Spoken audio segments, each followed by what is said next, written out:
এটুকু ফালতু জিনিসের জন্য এত মিথ্যা বললেন, এত টাকা সুদ খান, 30 বছর ধরে সুদের চাকরি করেন, 30 বছর ধরে অবৈধ উপার্জন করেন। আরে হারামখোর, তোর লোভ কোনোদিন শেষ হবে না, খোদার কসম তোর অভাবও কোনোদিন শেষ হবে না।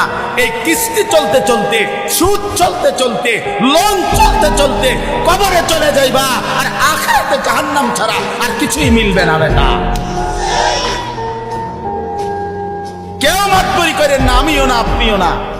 কোন নাফরমান, কোন পাপী, কোন বেনামাজি, কোন চরিত্রহীন যুবক, নারী দেখো, ছবি দেখো, উলঙ্গ দৃশ্য দেখো, জিনা যে বিচারের দৃশ্য দেখো, হারাম ছবিতে পড়ে থাকো, মোবাইলের উশৃঙ্খলার উলঙ্গতায় পড়ে থাকো, যুবক নিজেকে চালাক মনে করিস না বাপ। এই সমাজের দুশ্মন,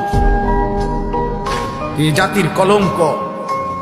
চরিত্রহীন যুবক, তুমি মায়ের অপমান, তুমি বাবার লজ্জা, তুমি ইসলামের অপমান, তুমি আল্লাহর নাফরমান, তুমি রসুলের দুশ্মন।